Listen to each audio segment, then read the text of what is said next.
Olá, pessoal.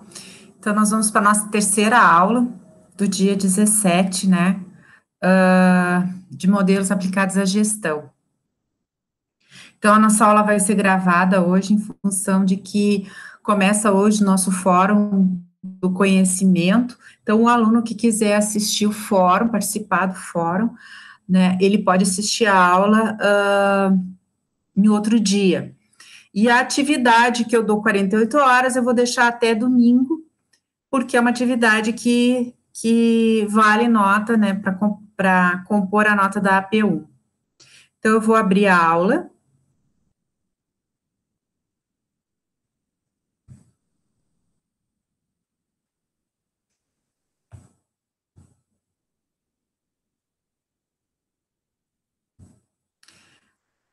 Então, é a nossa terceira aula. E essa aula nós vamos falar sobre organização. As duas primeiras aulas a gente falou sobre o planejamento, né, a importância do planejamento, aquelas 4 funções do administrador. E o que é a organização da empresa? É identificação, análise, ordenação e agrupamento das atividades e recursos, visando o alcance dos resultados anteriormente estabelecidos pelo planejamento. Vejam, né? A gente precisa planejar e aí, então, organizar. Né? Eu vou organizar o quê se eu não sei aonde e o que eu quero? Como eu disse, eu sempre vou linkar as teorias nessas 4 funções. Então, a organização é onde tem mais teorias, né? Abrange mais teorias, que nem administração científica. Tarefas, né? Voltadas à tarefa. Teoria clássica, voltada, então, à organização, estruturação da organização. A burocracia, que é a descrição das atividades, é a descrição da documentação. Teoria de sistemas, vê a estrutura toda da organização, onde entra também a matemática, onde entra os sistemas de informação. Administração de objetivo, que é chegar ao seu fim, né? Além do planejamento, a administração por objetivo, ela linka aqui na organização, porque a organização tem que estar voltada a buscar algo, né? A aprendizagem organizacional está dentro da organização, né? A questão de aprendizagem, a teoria do conhecimento, é a descrição das atividades, o conhecimento ali registrado, o desenvolvimento, a melhoria, está tudo voltada dentro da organização. Estrutura organizacional, né? A organização que quer se desenvolver precisa estar estruturada adequadamente. Qual é as principais contribuições de uma estrutura, né? Quando a organização tem uma estrutura. Identificação das tarefas necessárias ao alcance dos objetivos. Bom, quando eu tenho uma organização estruturada, eu tenho como identificar as tarefas necessárias. Quando a coisa está muito no oba-oba, muitas vezes você vê a tarefa, faz, mas um dia tu faz, outro dia tu não faz, porque ela não está organizada. Organização das responsabilidades e níveis de autoridade. Isso aqui é muito importante e acontece muito nas organizações, de darem poder e tirarem poder, cobrarem, né, sem darem poder para isso. Quer dizer, eu exijo um resultado daquela pessoa, porém ela não tem poder sobre aquilo que ela está fazendo, né? Então ela também não é responsável pelo resultado, se ela não tem poder sobre. Estruturação do processo decisório ideal, incluindo o estabelecimento dos relatórios gerenciais. Então, a estruturação do processo decisório está muito linkado à tua responsabilidade. E a descrição, envolve tudo, a descrição das tarefas, das funções, né, para que esse processo decisório também ocorra, né? Então, assim, bom, era para acontecer isso, aconteceu aquilo, que decisão eu vou tomar diante desse problema? Né? Há um conflito.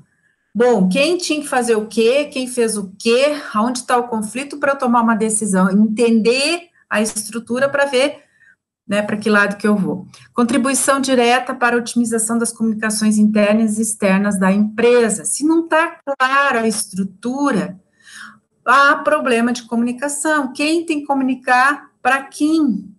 Como a comunicação faz no nível vertical e na horizontal dentro de uma organização. Vertical, quando a gente está falando de cargos, né? E na horizontal, a gente está falando com nossos pares. E a externa também. Quem é que comunica o que para a externa? Isso aí acontece muito, mas acontece, às vezes, um funcionário interno, um cliente liga e um funcionário dá uma informação. E essa informação não vem de encontro a uma outra informação que um outro deu. E aí o cliente diz, opa, o preço é esse ou é esse? A entrega é essa ou é essa? Porque fulano disse isso, ciclano disse isso. Então, quem pode comunicar o quê para o externo, né?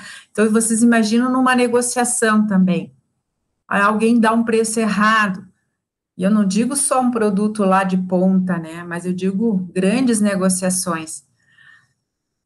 Estabelecimento de indicadores de desempenho compatível com os objetivos estabelecidos. Quem estabelece esses indicadores? Quais são esses indicadores? Então, se você não tem como controlar, como é que você vai saber se teu desempenho está bom ou não está bom?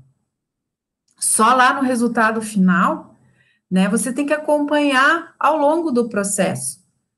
E você só pode fazer isso se você tem uma casa organizada.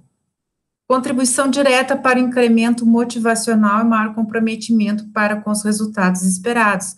Isso é muito claro quando você tem uma esculhambação, né? Chega uma hora que o funcionário diz, não adianta, isso aqui é uma zona. Então, sabe, qual é o meu compromisso?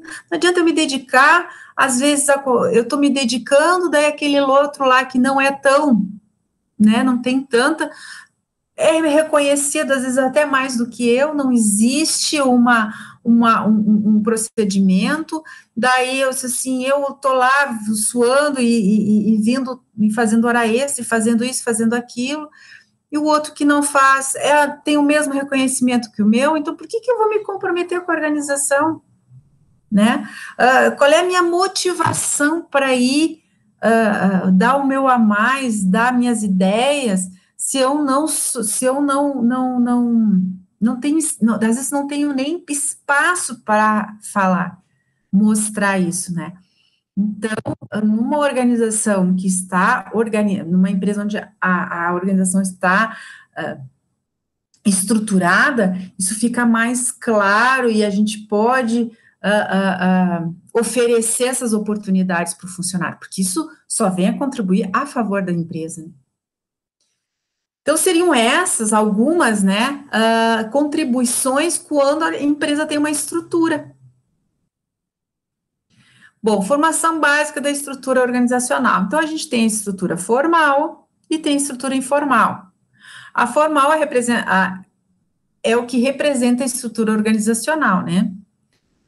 Objetiva, de forma geral, a distribuição das responsabilidades, autoridades pelas unidades organizacionais da empresa. O que são as unidades? As unidades são os departamentos, os setores, as áreas, o núcleo de trabalho, tudo isso são unidades. E a estrutura informal? São relações sociais e pessoais que não são pré-estabelecidas pela organização. Surgem e desenvolvem de forma espontânea, e que não aparece no organograma da empresa. Então, nós vimos isso na disciplina anterior, sobre a formação dessas relações informais, né, que isso aqui não tem como a empresa assim, olha, vamos fazer o seguinte, essa aqui é a nossa estrutura formal, vocês podem se relacionar entre vocês, também se vocês querem se relacionar com o outro setor, podem, não existe podem, ela surge de acordo com afinidades, né, de acordo com afinidades, com interesses, né, e pode surgir, pode ter gente, um grupo informal, uma estrutura informal, pode ser formada por gente de área de vendas, de produção, financeiro, porque são afinidades. e com vários objetivos externos, quer dizer, relações sociais, né, objetivos internos, né, ajudar um ao outro, ou não, enfim. Bom, mas nós vamos falar sobre a estrutura formal, né, que representa a estrutura da empresa.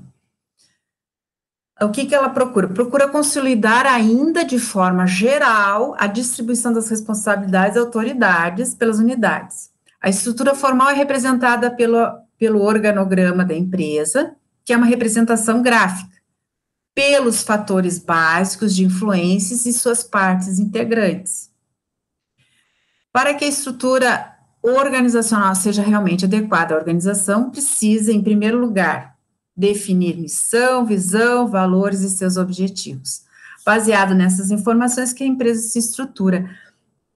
Professora, mas não é assim. Muitas empresas surgem e elas vão se moldando ao longo da sua vida, né? Muitas empresas surgem só com o empresário, que é um empreendedor, e ao longo ele vai crescendo. Sim, isso acontece? Acontece sim, é uma realidade, né? Mas quando a gente começa a crescer, e aí a empresa precisa se organizar, e aí que muitas vezes algumas acabam não conseguindo ir adiante e fechando, justamente porque era só o empresário que pensava, estava tudo na cabeça dele, ele sabia onde ele queria chegar, ele sabia, e aí ele ia buscar das várias maneiras, e aí quando ele começa a crescer, ele começa a colocar pessoas dentro da organização que também têm suas ideias, também têm suas ambições, também tem a sua visão de trabalhar, o seu jeito de trabalhar, e se isso não é alinhado, aí começam os problemas. Então, é importante, quando a organização, mesmo pequena, mas ela esteja crescendo, que ela defina sua missão, visão e valores. E quais são os seus objetivos? O que são objetivos? Os objetivos é como a visão será realizada, porque a visão é um sonho. Como é que eu vou realizar esse sonho? Eu vou realizar assim, assim, assim, assim. Isso são os objetivos. Então, é importante ter isso para quando tu estruturar a tua organização, ou ela já existe, mas vamos botar ela no papel, vamos estruturar ela no papel e vamos ver o que nós podemos mudar daquilo que já existe, ou aquilo que está bom, ou aquilo que precisa ser melhorado, né? É através de saber onde que vai chegar, né? É saber a sua missão. Quer dizer, se eu tenho uma missão onde eu primo pela qualidade, quando eu vou estruturar a minha empresa, eu não posso excluir essa missão. Onde é que está a qualidade nesse negócio aqui? Onde é que está dentro lá, depois da descrição das funções, as pessoas chaves? Está tudo lá baseado na missão. Não, o negócio é vender, produzir, preço que seja de qualquer jeito. Não tem problema de qualidade, não tem, vão fazendo. Bom, aí é um outro olhar, né? Estabelecimento das partes integrantes da estrutura. Então, como é que eu vou fazer tudo aquilo lá? Estabelecimento da melhor departamentalização. O que é departamento? É um agrupamento em unidades de atividades e de seus correspondentes recursos, como humanos, tecnológicos, financeiros, materiais, equipamentos, criados de acordo com critérios específicos de homogeneidade. O que quer dizer isso? Cada departamento, né, o que eu vou agrupar? Lembra que eu falei que unidades de atividades, setores, núcleos de trabalho, isso vai pertencer a que departamento? Então, eu tenho que enxergar, não, esse vai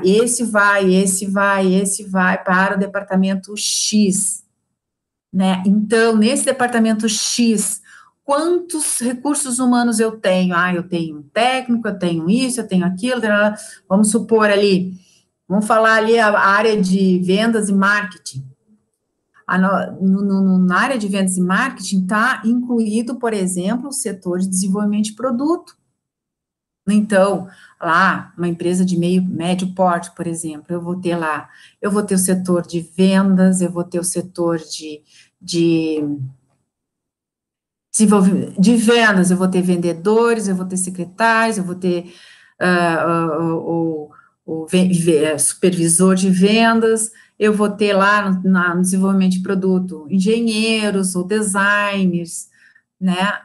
Eu posso ter ali um desenhista, que não necessariamente precisa ser engenheiro, técnico desenhista.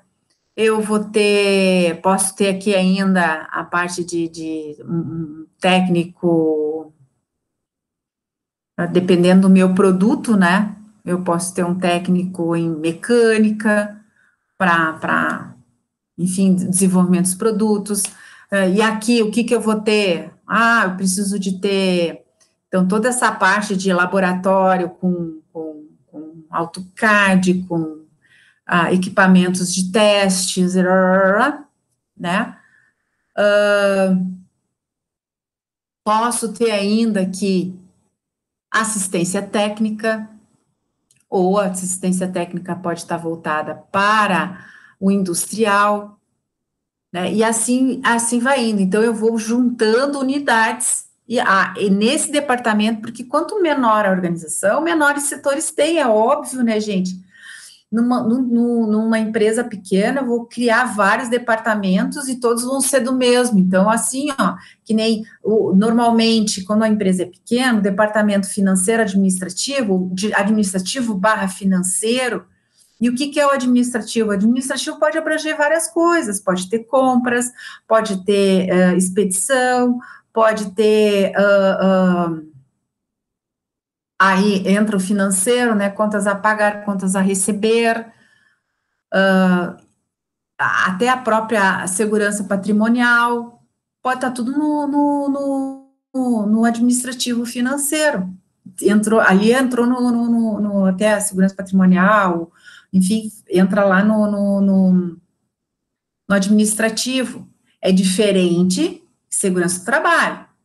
Aí você coloca lá em recursos humanos, né? Departamento de recursos humanos. Se é muito pequeno, recursos humanos entra no administrativo também, porque não vou ter um gerente de recursos humanos, eu posso ter um supervisor ou encarregado de recursos humanos.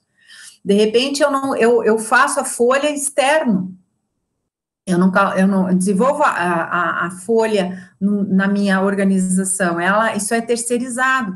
Mas então para que eu vou ter? Mas você tem a contratação, você tem segurança do trabalho, você tem, dependendo da organização, né? Você tem aí treinamento, né? Que pode estar ali junto com recursos humanos, que pode estar linkado ao administrativo.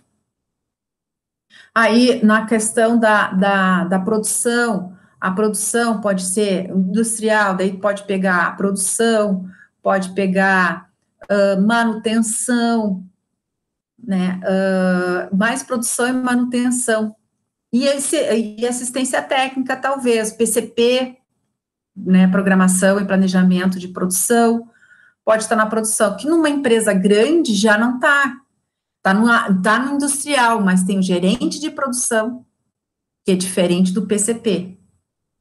Bom, estabelecimento das interações de atividades fins e atividades de apoio. Isso também é muito importante estabelecer, né? O que são atividades fins e o que são atividades de apoio. Bom, o que é atividades fins? São as atividades alocadas nas unidades organizacionais que consolidam a interação da empresa com o mercado, efetivando melhor disponibilização e alocação dos produtos e serviços oferecidos. Então, atividade fim, gente, é aquela que realmente é a ligação da empresa com o mercado. O que é a ligação da empresa com o mercado? É eu receber o pedido, né? Então, é a entrada, minha empresa, saída. Entrada é o pedido. E aí, o que eu tenho aqui de setores que fazem essa interface? Vendas, compras, porque se é um bem, né, um bem físico, eu tenho que comprar matéria-prima, eu tenho produção, eu tenho logística, porque eu tenho que expedir esse produto. Então, essas são as minhas atividades fins. Por exemplo, eu prejudico o cliente no momento em que a minha expedição não funciona e eu não consigo, ou logística, e eu não consigo expedir o produto para chegar na data certa, na data certa, na quantidade certa, prejudico, ou até nem mando. Então, ela é uma atividade fim. Sem isso eu não consigo. A produção nem se fala. Eu consigo produzir sem matéria-prima? Não. Eu posso produzir. O que eu vou produzir se vendas não funcionar? Agora, atividade de apoio, também chamada de atividades meio, são alocadas nas unidades organizacionais que sustentam e auxiliam as unidades organizacionais fins e a colocarem o produto e o serviço da empresa no mercado. Então, quem são essas áreas de apoio? É tudo aquilo que não é unidade de trabalho, né, de atividade fundamental para o meu processo. Por exemplo, o RH. O RH, ele não é uma atividade fim, ela é uma atividade de apoio. Mas se ela não botar funcionário, a fábrica não anda. Tudo bem. Mas ela não produz nada. Vocês estão entendendo? Se ela colocar um funcionário meia boca ou muito bom, o processo está andando.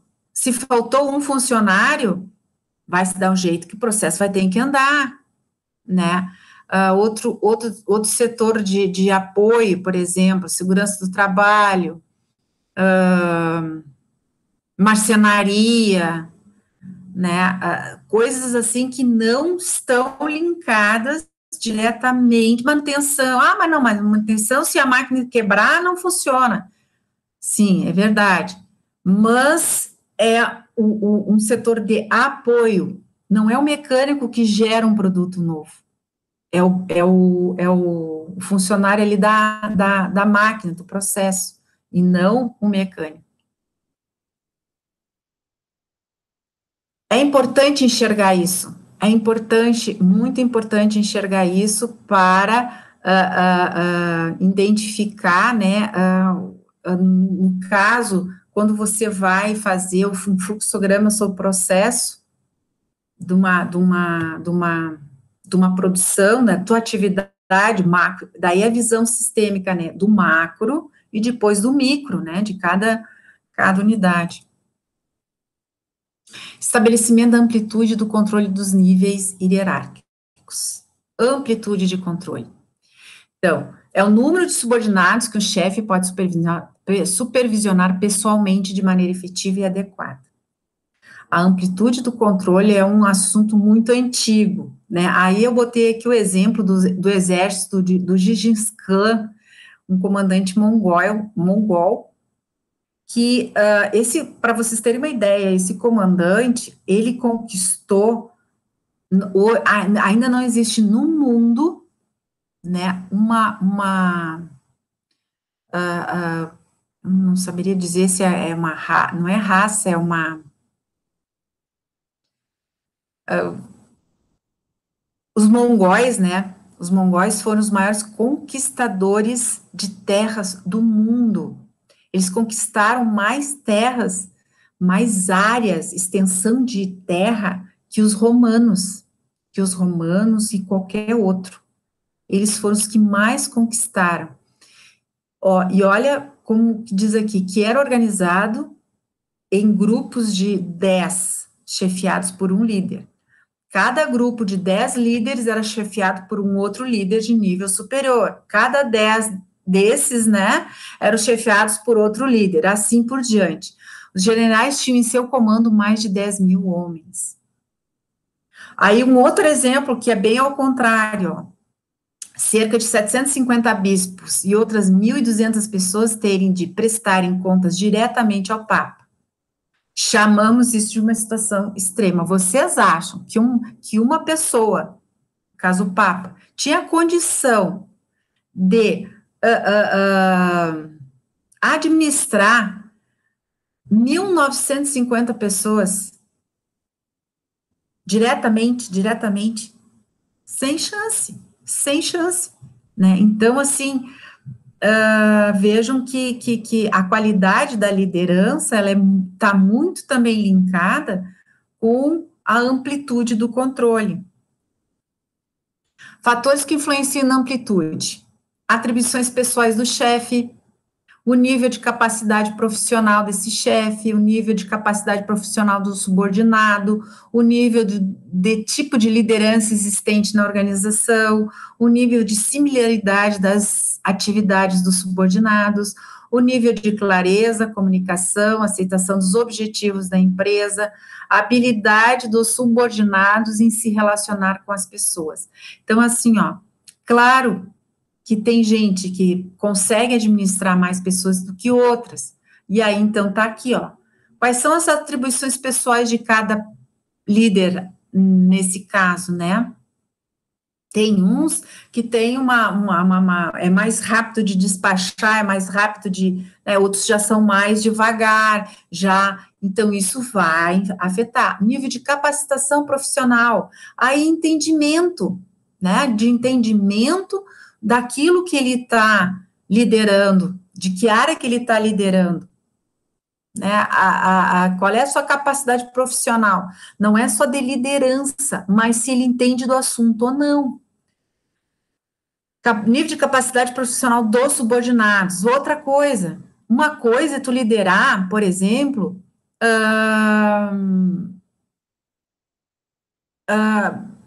como eu citei antes, né, desenvolvimento de produto, área de desenvolvimento de produto. Dependendo do ramo, tu tem engenheiros ali, tu tem gente formada, tu tem design, tu tem arquitetos e tal.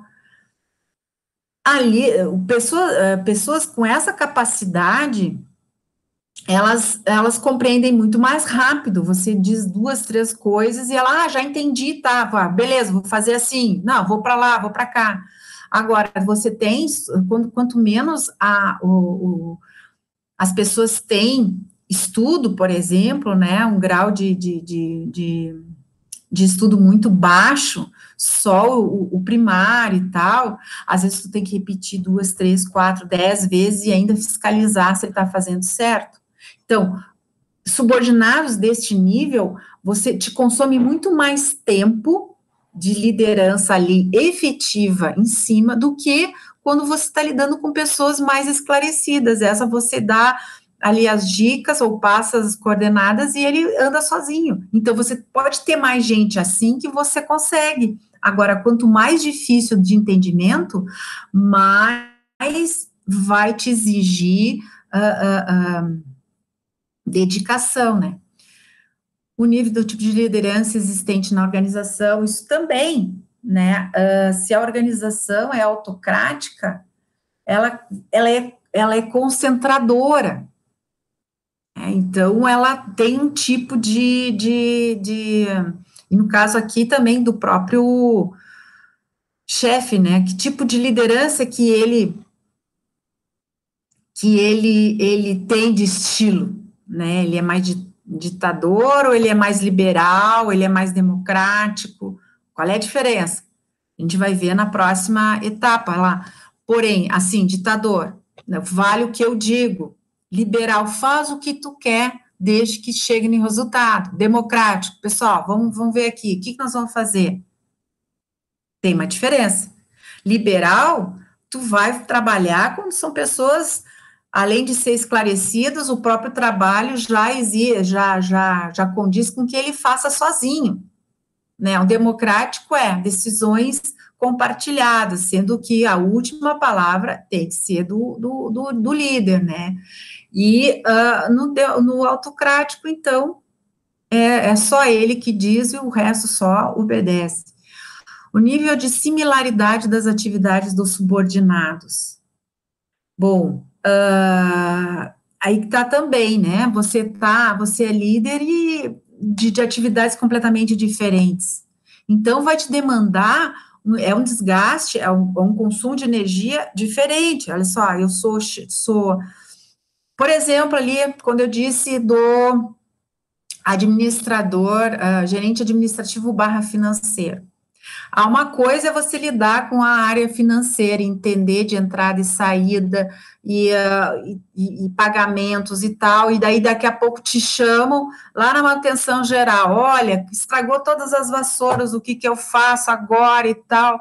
Então, são coisas, o cara tem que ter uma cabeça assim, divididinha com vários assuntos bem diferentes. Daí ele entra lá para a logística, diz assim, olha, o roteiro está mal aqui, nós temos que fazer isso, ou não sei o que, quebrou a empilhadeira, e agora que nós vamos fazer e tal. Então, eu saio de um ambiente diferente do financeiro, daí eu vou lá para a logística, depois eu vou lá para a manutenção, daí, é muito melhor, é mais fácil você liderar mais pessoas que fazem a mesma coisa do que liderar poucas pessoas, mas atividades bem distintas, né, que te demandam tempos distintos também. Nível de clareza, comunicação e aceitação dos objetivos da empresa.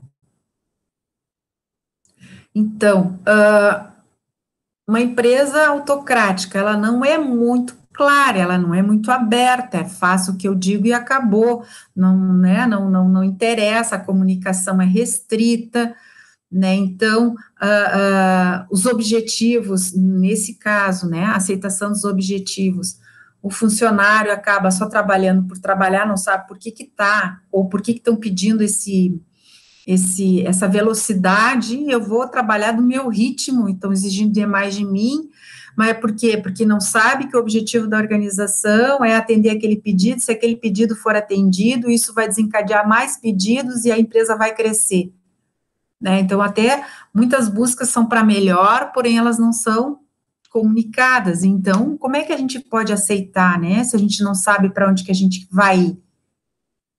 Então, muito da liderança é até que ponto ela é clara, até que ponto ela abre o jogo, até que ponto ela diz, pessoal, nós temos que fazer isso por causa disso, nosso objetivo é chegar lá e tal. A habilidade dos subordinados em se relacionar com as pessoas, também, né, também, se a gente tem equipes com muita dificuldade de relacionamento, você tem que estar sempre intermediando, né, no caso, o líder tem que estar sempre intermediando, isso é um desgaste muito grande de tempo, um desgaste emocional, né, então, também, né, tem que ver essa habilidade e trabalhar isso com os subordinados, porque vai influenciar na tua amplitude de controle. Número de subordinados maior que amplitude podem gerar problemas como perda de controle, desmotivação, perda de controle. Gente, quando é demais, vocês pensam lá, aquele Papa lá com 1.950 funcionários diretos, aí são bispos que trazem problemas de outros países, como tem aquele que é lá da própria, na Itália, né, do dia a dia, problemas do dia a dia, olha, faltou três vigias de não sei do que, né, não, tu perde o controle. Desmotivação, o excesso desmotiva a pessoa, o excesso de trabalho, o excesso onde você enxerga que você está perdendo o controle, a pessoa tenta buscar, mas chega uma hora que ela se desmotiva. Ineficiência da comunicação, claro que ocorre ineficiência da comunicação, lembrar que tem que comunicar tantas pessoas, X pessoas, e unidades diferentes, unidades de trabalho diferentes, comunicação tem que ser diferente para cada unidade, decisões demoradas e mal estruturadas, né? Aí traz uma demanda aqui, mais uma aqui, um problema, tá, eu vou ver. Pô, mas eu preciso para daqui a 1 hora, eu preciso daqui meia hora, eu preciso agora. Faço ou não faço? Chamo fulano ou não chamo fulano? Não, espera um pouquinho. Esse pouquinho você esquece, porque já entrou outras demandas, e aí a máquina ficou parada, né? Então, a demora nas decisões e, às vezes, mal estruturada essas decisões, né? Queda no nível de qualidade de trabalho, e com tudo isso, cai o nível de trabalho, aí o líder já não presta mais, né? Aí a culpa é do líder, porque ele não presta, porque a, não tem controle sobre o pessoal, né? Toma decisão errada, não comunica as coisas direito. Mas também o contrário também é problema. Quando você tem um número de subordinados menor, né? Capacidade ociosa do chefe. Ah, mas vamos combinar. Se ele tem tempo sobrando, ele pode ficar pensando nas estratégias. Sim, nas estratégias. Mas agora vamos lá para a linha de produção. Você é líder dessa, supervisor dessa linha de produção. Tu tem que pensar sobre essa linha de produção. E aí você tem lá só 2, 3 funcionários que já sabem do serviço. É muita rotina, é contínuo, é contínuo, é contínuo. Às vezes você não tem nem o que pensar ali. E ainda se estiver automatizado, então, né? Custos administrativos maiores. Claro, quanto menos liderados você tem, mais líderes tem que ter. Quanto mais líderes tem que ter, maior é o custo sobre a folha, que vai ser repassado para o produto. Falta de delegação. Se tu tens poucos subordinados, você vai o quê? Você não vai delegar nada para aqueles subordinados, porque você tem tempo para decidir. Então, tu diz para o subordinado, não, deixa que eu resolvo. Ah, eu vou lá fazer isso. Não, deixa que eu vou. Não, então, tu vai podando teus funcionários até para aquelas coisas rotineiras que ele poderia resolver, que ele teria poder sobre. Então, a delegação, eu não vou delegar essa autoridade para ele resolver o problema. Eu vou dizer, não, tudo eu resolvo, porque eu tenho tempo para isso, né? E isso gera desmotivação, tanto do subordinado como do próprio líder, que tem tempo sobrando, né? Pouco desenvolvimento profissional dos subordinados. É óbvio, se você não deixa, se você não delega nada, se você não deixa ele respirar, porque tu está ali, ele também acaba não se desenvolvendo, né? Ele não pensa, ele não busca, porque, chefe vem, vem. Eu não penso, eu só sou eu faço só parte do processo. É como se tivesse ser só uma peça de uma máquina, né? Então, não existe um consenso sobre o número correto de subordinados que o chefe pode dirigir de forma eficiente, porque também vai depender do que é a tarefa, né? Mas existe um cálculo para se ter uma ideia, para ver se a gente não está fugindo de mais ou de menos. É o cálculo desenvolvido por Gray Kunas, um matemático francês. Aqui está o cálculo, veja, isso existe, gente, isso existe. Pode-se perceber no quadro, o quadro que está na lâmina que vai vir, né, o número da relação de números de relações aumenta geometricamente, ao mesmo tempo que o número de subordinados aumenta aritmeticamente. Ó. Então, assim, ó, o que eu quero dizer é o seguinte. Se eu tenho um subordinado, esse subordinado tem uma relação. Se eu tenho 2 subordinados, eu tenho 6 relações. Se eu tenho 3 subordinados, eu tenho 18 relações. Se eu tenho 4 subordinados, eu tenho 44. Se eu tenho 10 subordinados, eu tenho 5.210 relações. Então, diz aqui, ó, singular direto, chefe com cada um dos subordinados individualmente. Grupo direta, o chefe com cada permutação dos funcionários. E cruzada, quando os subordinados interagem. Então, assim, ó, eu tenho 2 funcionários, então, eu tenho o contato, o subordinado tem relação comigo, o subordinado tem relação com os 2 funcionários, que dá 3, e eu tenho, cruzados com subordinados que interagem. Então, aqui, 2 funcionários, eu vou ter 6, porque eles se cruzam também nessas relações, né? Então, gente, Vejam aqui, no caso do Gengis Khan, ele teria aqui 5.210 relações, cada líder de 10 soldados, no caso, né? É bastante, parece que não, mas é, porque tu tem relação individual, tu tem relação com eles em grupo, depois tu tem o individual com cada um, depois com o grupo, depois eles comigo, depois eu com, e aí vai indo. Então, esse cálculo é só para dar uma ideia de quantas relações você vai ter com cada um. Então, assim, quando vocês estão lá estruturando a organização, eu estou pedindo para vocês ajudarem a reestruturar, pedindo opinião para vocês, vocês têm pelo menos uma ideia de um cálculo que prova que uma pessoa com 100 subordinados, né, é muito, vamos ligar isso com a indústria, né? As indústrias aí que tem setores, então setores grandes, por isso que o que acontece nessas empresas que tem muito grande, né, 3.000 funcionários e tal, então aí tu tem o gerente, tu tem o supervisor de área, aí em cada área, cada núcleo de atividade tem aquele líder. Por que é aquele líder? É para facilitar, porque o supervisor tendo que, é um líder lá que está com quantos? Com 10, com 8 funcionários, né? Aí, porque ele ajuda um monte, ele é um agente integrador entre o supervisor e aquela equipe.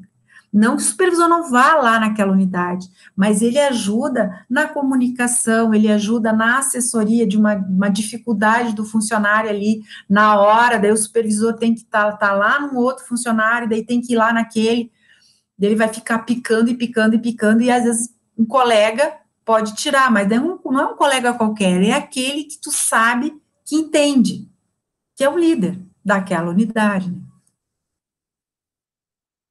Níveis hierárquicos é o conjunto de cargos com o mesmo nível de autoridade. O delineamento dos níveis hierárquicos deve ser feito partindo do topo da pirâmide e parar no momento que as linhas hierárquicas atingirem o nível das unidades organizacionais. As unidades quer dizer os funcionários, lá, os subordinados, que tem apenas sua vinculação eventual permanecendo inalteradas suas atribuições fundamentais. É importante que sejam estudados os processos de decisão e não somente os processos de execução, né? Se ele tem responsabilidade de só executar ou também de decidir dentro daquela unidade de trabalho. Um exemplo aqui, ó, níveis hierárquicos. Aqui nós temos 2 níveis de hierarquia. Nós temos 18 subordinados para um executivo, que podemos chamar de um supervisor, tá? Agora, aqui, nós temos 3 níveis hierárquicos. Nós temos 5 subordinados por executivo, ó. 2 níveis de supervisão, certo? Porque eu tenho um nível, segundo nível, e aqui estão os meus subordinados. Então, de liderança, eu tenho 2 níveis. E no total, 5 líderes, ó. 1, 2, 3, 4, 5. De liderança, eu tenho 5 líderes. De níveis de hierarquia, de liderança, eu tenho 2 níveis, mas eu tenho no total 3 níveis hierárquicos. 2 de supervisão, né, um superior ao outro, e, por fim, na última, é os subordinados. Então, aqui eu coloquei alguns exemplos, ó.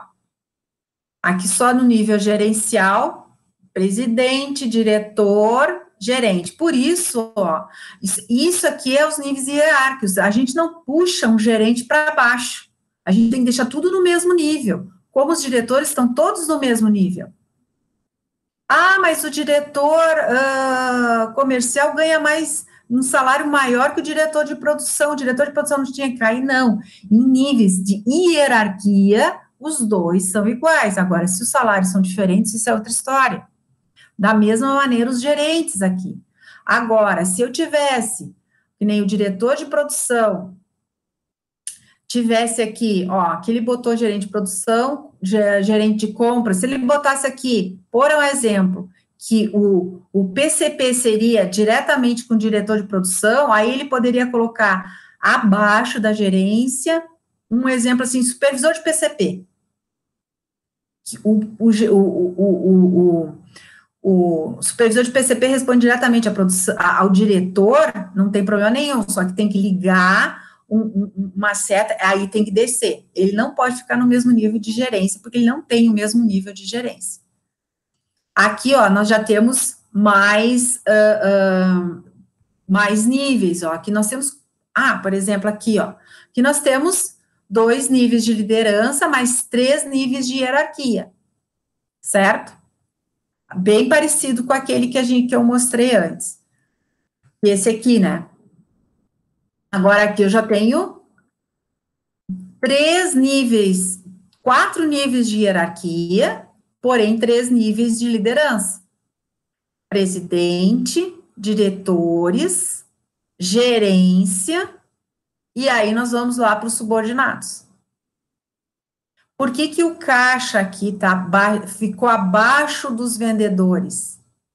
Porque ele realmente, o cargo dele é abaixo dos vendedores. Se ele ficasse aqui no mesmo nível, é porque não coube aqui, não, era só puxar uma setinha. É porque aqui ele está mostrando que o caixa está no nível inferior a dos vendedores, tá? Mas olha aqui o caixa abaixo do auxiliar de marketing, auxiliar de contratos, auxiliar de cobrança. Vejam que aqui não tem supervisão, é de gerente já direto para auxiliar. Então, aqui nós não estamos falando de uma pessoa com, por exemplo, ensino primário. Nós estamos falando aqui de gente já com uma certa capacidade, porque auxiliar de contratos, ele que faz os contratos para o gerente avaliar, né? Auxiliar de cobrança, é ele que faz os contatos com os clientes devedores, por exemplo, né? Enfim, é um outro modelo e tanto esse quanto esse são modelos funcionais. Eu mostrei para vocês modelos na disciplina anterior, né, que nós temos modelos por região, nós temos por projeto, né, mas o mais comum é esse aqui, por função, funcional. Quarto, estabelecimento do equilíbrio otimizado dos níveis de descentralização, centralização e do processo de delegação. Então, assim, ó, vejam que são vários itens que devem ser analisados para você fazer a estrutura. Isso é outra coisa que a gente tem que saber. Como é que está o nível de centralização, descentralização do processo de delegação? O que é descentralização? É a menor concentração do poder decisório na alta administração, sendo esse, portanto, mais distribuído por seus diversos níveis hierárquicos. Quer dizer, se eu venho aqui, até esse nível pode ter um poder de decisão, né? Quando é uma organização mais descentralizada. Centralização, maior concentração de poder decisório na alta administração de uma empresa. É só o homem que aprova, é só o homem que decide, né, eu só faço, repasso, ele lê, assina, concorda, discorda, mas eu não tenho voz de decisão. Delegação é a transferência de determinado nível de autoridade de um chefe para o seu subordinado, criando um correspondente compromisso pela execução da tarefa delegada. Então, enxergando a organização, se ela é mais descentralizada ou centralizada, que você vai ver para quem está sendo delegado isso, né? Se eu tenho uma instituição descentralizada, eu vou delegando certas responsabilidades, certas decisões para outros níveis, né? Claro que no momento que ela assume aquele compromisso de decisão, ela também assume o resultado dessa decisão, né? Então é importante saber para quem tu vai delegar. Por isso, você não, a organização que esteja estruturada de forma correta, e aí a gente vai ver a descrição das funções, você não pode, por exemplo, não deve, por exemplo, delegar para, vamos supor lá, eu tenho 2 ou 3 supervisores de produção, que fazem basicamente a mesma coisa, só, né? Um tem o poder de decisão e os demais não. Opa! Ou ele é líder dos demais no meu organograma, né? Ou nós temos problemas. Não, mas é que ele é o melhor. Sim, mas se ele é o melhor, se ele tá igual uns pares, como que ele assume um poder de decisão que os demais não podem, não têm esse direito? Ele tem que se sobressair em alguma coisa para dizer assim, não, esse então vai ser o líder dos outros supervisores. Ou então todos também têm que ter esse poder decisório. E que acontece um monte, daí é proprietário, daí o proprietário diz assim, não, fulano agora que decide. Pô, e por que eu não posso decidir? Não, agora é o fulano e tal. Eu vou ficar desmotivado, mas com certeza. E ainda estou dando margem para que lá no futuro meu funcionário venha a requerer isso na justiça, porque ele recebia por tal salário, como igual a todos os outros, porém ele fazia muito mais do que os outros, né? Tomava decisões, assumia o risco, tudo isso e não ganhou por isso. Descrição das funções. Consiste na descrição da linha de subordinação e do conjunto de atribuições aos níveis de alçada decisória de cada unidade, né, cada função. É isso, consiste na descrição, a gente vai ver um pouquinho mais detalhado isso aqui é só os itens de uma estrutura, né? Então, gente, nós temos que ter a descrição das funções dos subordinados, né, das unidades, né, cada unidade de trabalho. As técnicas mais comuns de levantamento dos dados e informações a respeito da estrutura organizacional e, por consequência, das unidades organizacionais são a observação pessoal, questionário e entrevista. Bom, minha empresa não tem nada. O que eu vou fazer? Vou observar como é que atua, o que faz, vou questionar, posso fazer questionários para tirar, ver direitinho rotinas e tal, ou vou entrevistar também. Ou a entrevista vai ser para fechar as lacunas que ainda estão abertas, mesmo com a minha observação e meu questionário. E aí eu vou descrever. E aí, muitas vezes, vocês vão se surpreender. Funcionários recebendo o mesmo salário, com atividades, fazendo funções, atividades diferentes da função da qual foi contratado, e que não foi explicado na contratação, né? É claro, né, gente, não vamos também, que teve uma época aí que eu não faço nada, nenhum passo a mais daquilo do que me disseram que eu tinha que fazer, que é a minha descrição de função. Bom, se o funcionário também não é proativo, ele dificilmente vai conseguir galgar novas funções na organização. Hoje em dia, e isso aconteceu lembra lá que aqui nesse item que diz assim, quando tu tem excesso, ó, subordinados a serem menor que a amplitude de controle pode gerar custos administrativos maiores. Então, lá na época da burocracia, na teoria da burocracia, diz que cada um tem que ter a descrição da função e fazer aquilo que tá descrito, ponto. E receber por aquilo que foi, né, acordado. Corretíssimo. Mas o que se vê nessa dinâmica, né, nessa dinâmica da nossa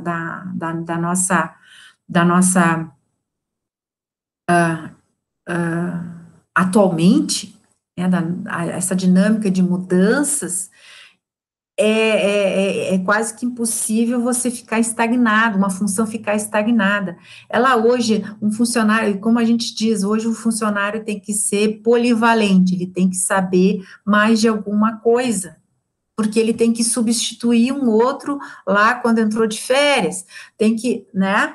E isso aí, se a pessoa não aceita esse tipo de coisa, ela está quase que fora no mercado, porque é muito alto você contratar uma pessoa para substituir enquanto que uma outra está de férias. E também uma frustração muito grande para quem é contratado e ficar 30 dias. Dói, trabalha e já sai. Quando você começa, você já sai. Você leva um tempo para aprender a atividade.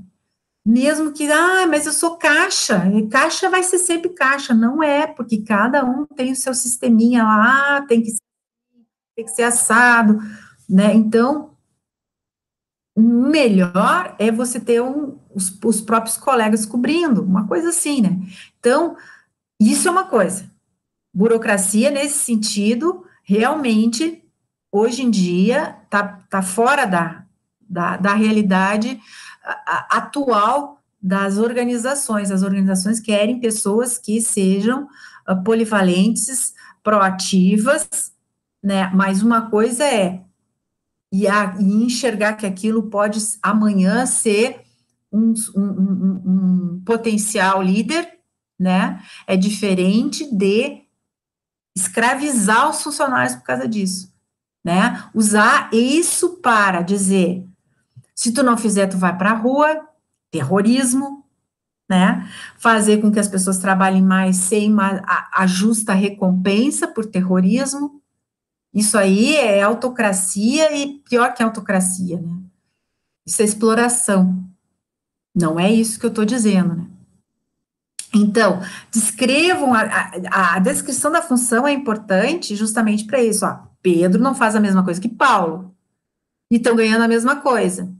E Paulo ainda faz mais e mais cobrado ainda. E ainda quando erra, leva ferro por causa disso. Opa, que injustiça é essa? Então, Pedro vai querer ser que nem Paulo, né? E não vai poder ser demitido por isso é injustiça. Então, nós administradores, nós temos que enxergar assim, né? Tem que ser justo, e nada melhor para mostrar uma injustiça ou para evitar de fazer uma injustiça do que a descrição das funções. Até porque, se tu queres depois, mais tarde, fazer avaliação de desempenho, como sem descrição da função? Se amanhã você tem que contratar uma pessoa rapidamente, contrata uma agência de recrutamento e seleção, tá, cadê a descrição do cargo, da função, o que ele faz? Não, assim, ó, assim, ó, ele tem que fazer isso, isso, isso. É o que tu te lembrou, quando o cara chega aqui, tu tem mais 10 outras coisas para ele fazer que não foi dito na contratação, né? Estabelecimento dos níveis de autoridade. Autoridade é poder formalizado ou não de uma pessoa tomar uma decisão e ter garantia de que a ação decorrente são operacionalizadas na empresa. Então, vamos lá, níveis de autoridade. Então, o que a gente entende que quanto maior o meu nível, maior a amplitude da minha autoridade, mais autoridade se tem. Quanto menor o meu nível, menor a amplitude da minha autoridade. É uma coisa óbvia, né? Mas é importante saber. Quer dizer, um diretor tem muito mais autoridade do que um supervisor. O supervisor, ele tem uma autoridade restrita que vai ser restrita à área dele. Como diretor, como um presidente, né, ele é presidente da empresa, então a amplitude dele é de toda a empresa. Mesmo que não pode incorrer na ingerência, né? O que é a ingerência? Ingerência é quando outras pessoas, vamos supor assim, um gerente lá de, de produção, né, for lá no setor de RH, por exemplo, que tem um gerente de RH, e querer exigir ações da qual ele quer que sejam feitas, mas não estejam dentro, alinhadas no setor, e que não cabe ele a decidir, cabe o gerente daquela área, daquela área decidir. Isso a gente chama de ingerência, né? Não, mas eu sou um gerente, eu tenho uma amplitude maior de autoridade. Sim, eu te devo o setor de RH, vamos lá, o setor de demissão e contratação. Sim, tu é um gerente, tu tem mais autoridade, te devo respeito, porém, nesse setor, tem o gerente fulano de tal, e essa decisão cabe a ele, não cabe a um outro gerente. Né? Então, quando alguém quer interferir em outra área, a gente chama de ingerência. A mesma coisa supervisão, né? Qualquer um que entre em outra área, então, mas então o diretor pode. Olha, também chamaria isso de ingerência. Porque se foi delegado para alguém esse poder de decisão, até o diretor precisa, né, respeitar. Mas tudo vai depender do quê, né, gente? Tudo vai depender do quê? Aí é uma questão de usar o bom senso também, né? Se o diretor tá ali dando um comando que não tem justificativa, é a falta do bom senso. Agora, quando é uma questão que não pode esperar, né, uma questão que não pode esperar, que é imediata, tu tem que atender, ele é o diretor, ele tem autoridade para, sim, tanto que tem autoridade para te demitir também, porque ele é o diretor da unidade, né, mas o que eu quero dizer é o seguinte, né, não é porque ele vai te mandar se jogar no poço que tu vai se jogar, né, agora, se ele diz assim, para a produção porque tá tudo errado, mas nós não vamos entregar não sei o que, sim, mas se o gerente não está ali, né, se o gerente não está ali, que teria o segundo maior poder, vamos supor que seja gerente, né, o diretor manda parar, pare, porque ele também vai responder por isso, né, não vai ser o supervisor que vai responder, não vai ser o operador que vai responder, é o diretor mesmo que vai responder pela parada. O que o supervisor pode argumentar, bom, com isso a gente não vai atender o pedido, não vai isso, não vai aquilo, mesmo assim o senhor manda parar, mando parar, pronto, para, né? Então, isso é amplitude de autoridade. Então, um supervisor interferir em outra área, gente, é ingerência, mas, volto a dizer, usando o bom senso. Tá pegando fogo a organização, e o supervisor está organizando, entra o supervisor de produção, entra lá na área de financeiro, todo mundo sai, mas quem é tu para estar me mandando? Diz assim, não, e isso é um caso de emergência, saiam agora, né, e usar o bom senso, não, vamos esperar o supervisor, não espera, porque é a questão da tua vida, ou é a questão da vida da organização, da estrutura, enfim. Bom, gente, é isso, a aula de hoje.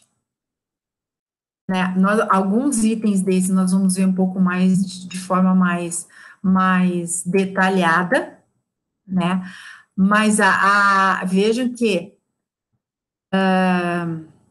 as partes integrantes de uma estrutura organizacional, ela é bastante ampla, né, então a gente pensa assim, é só isso, não, ela é muito ampla, e ela é que vai fazer com que a organização é um organismo.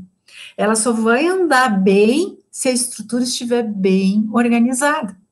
Senão vai dar problema, vai dar paradas, vai dar brigas, vai dar em função de que ela não está bem estruturada. E aí, nossa atividade, o que ela é? Terminar a apresentação. O que é a nossa atividade? Eu fiz uma descrição de uma empresa e eu quero que vocês montem um organograma. Daí, por que a gente tem que aprender? Por que o administrador precisa fazer organograma? Nossa, é ele que vai descrever, é enxergar a empresa. quando vocês vão fazer como se chama? Uma entrevista, estão lá na sala de recepção, se tem um organograma, vocês não vão olhar o funcionário, quando ele entra, quando você faz lá aquela recepção, o ideal era sempre mostrar o organograma e mostrar, ó, aqui você está aqui, olha quanto que você pode chegar. Pensa se isso não é. Aí ele começa a se sentir mais pertencente à organização, porque é muito difícil quando você entra numa empresa, você sempre sente-se meio abandonado, meio perdido. Ah, acho que eu não vou gostar e tal, porque eu não sei onde é que eu tô. Eu sei a empresa e tal, não, eu digo ali, ó, ali dentro daquele organismo. Quando você olha um organograma, já que é um gráfico, eu tô aqui. Eu sou auxiliar e estou nesse nível. Depois auxiliar, então tem o coordenador, tem o supervisor, tem o gerente. Existe essa área aqui. Eu participei, assim, de funcionários, assim, Rosane, eu gostaria de trabalhar na área tal, é o meu sonho. Pô, às vezes tu entra numa área, mas tu quer aquela outra área. E ele consegue chegar no organograma. E por isso que é importante o administrador saber fazer o organograma. Correto, né? Existem outros tipos de organogramas, vocês, de repente, podem se deparar dentro de uma organização, uma matricial, um organograma em círculos e tal. Mas, se você não sabe montar esse, não vai entender os outros. Como eu digo, tenta sempre. Aqui a gente está passando a base. Depois é só melhorias, né? Coisas melhores. Mas tu tem que entender, tu tem que ter laço, tu tem que entender o básico. Então, esse organograma, como é um desenho, né? Então, tem gente que domina ou não domina o computador. Hoje já dá para fazer um organograma pelo computador, ou pelos quadradinhos, ou já lança um organograma. Não sei mexer, não consigo mexer, está tudo errado e tá bom. Então, faça à mão, faça lá com a reguinha numa folha, tira a foto daquela folha e posta no trabalho, no ambiente aula. Não tem problema. Mas, além do desenho, eu quero que vocês descrevam quantos níveis hierárquicos tem, quantos líderes, quantos subordinados e tal. Certo? Então, tem o desenho, mas também tem a descrição daquilo que vocês têm que levantar, porque eu quero que vocês façam a leitura. Outra coisa, não esqueça de colocar o nome da empresa bem lá em cima, porque o organograma é de quem? Tem que ser de uma empresa. Então, organograma da empresa fulana de tal. E aí o organograma embaixo, depois vocês escrevem quantos subordinados, quantos níveis hierárquicos e etc. Ok, pessoal? Então, boa aula. Como nós temos o fórum hoje, então eu vou deixar esse trabalho até domingo, aberto até domingo, e ele tem um peso também, que é uma avaliação parcial para a AP1, tá bom? Então, bom trabalho a todos e bom fórum também.